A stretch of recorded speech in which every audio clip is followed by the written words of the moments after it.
Hey guys, welcome back to Time Machine Scale Models.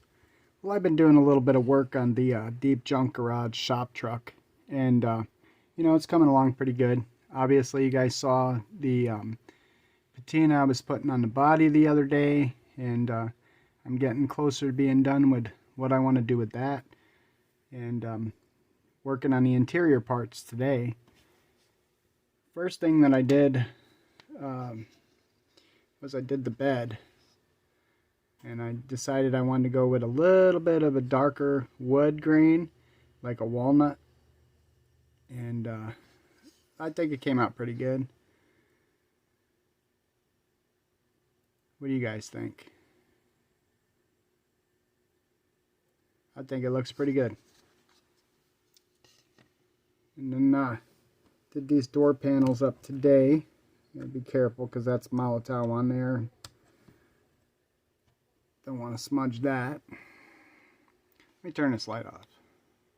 That works better. So, did them body color. This is the C side, 2X C side. And basically all I did was I masked this off. And this is not even painted. This is just the white styrene. And I masked it off and then I sprayed it. Pretty much the same thing with the dash. Right here, when you see these areas that are white here and here behind the steering wheel, I just masked them off, and then I glued these pieces in place, sprayed everything, and then pulled the masking off, used Molotow to do the chrome work in there and everything. Now I did paint the white on the steering wheel here to give it a two-tone look. I kind of like that look on the old vehicles, and I did take the shift lever off the steering column because I'm going to put a floor shifter in here, and obviously it's going to be a standard shifts transmission.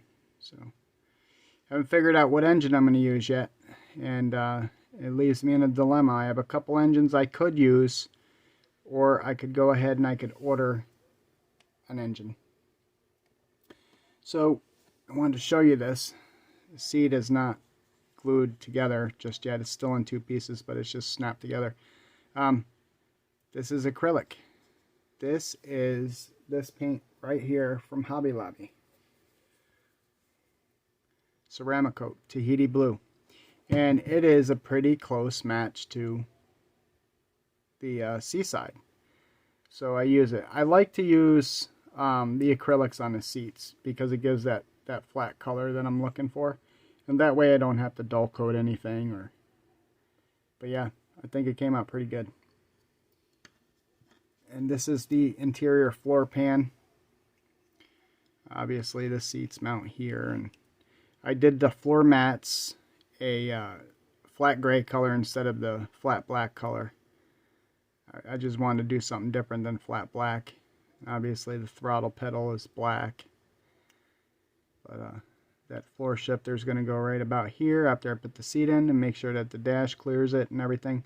I did put a little bit of a bend in it. I don't want to pick it up, but if you can see it here, I did put a little bit of a bend in it, so when I did glue it there, it'll actually go above the seat and up and over. So I'm sure you've seen stick shifts on pickup trucks before, and that's kind of how they are. They come back and then up. So you know what I'm talking about. But anyway, so when I come back, I will have the interior pan all assembled and ready to go up into the cab. Stay tuned. Well, here you go, guys. This is how it turned out.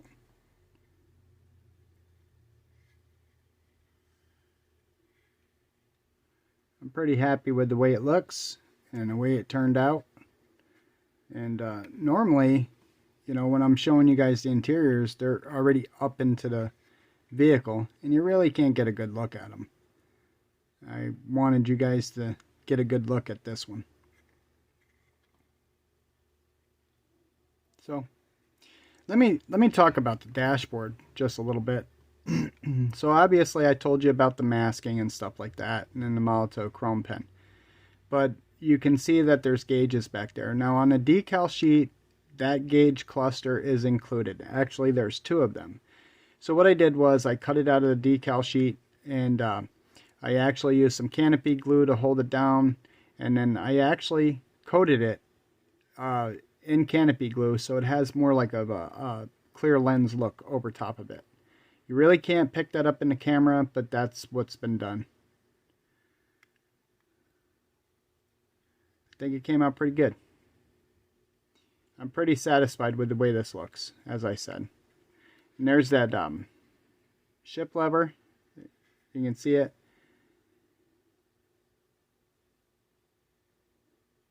I think that came out satisfactory. Like I said, I'm still having a hard time choosing what engine I would like to use for this. I'm not sure whether I should order a 572. I thought about it. I have a couple other engines that I could use, small blocks and stuff like that. And I have some big blocks too, but I'm not sure what I want to do yet. Like I said originally, I thought about a twin turbo LS in this thing, and then I thought about a 572. Still on the fence, but I think I got to make my decision pretty quickly here, because we're almost done with this thing. So alright guys, leave your comments down below. What should I stuff under the hood of this truck? And that's all I got for this video. I appreciate you guys watching. Happy modeling.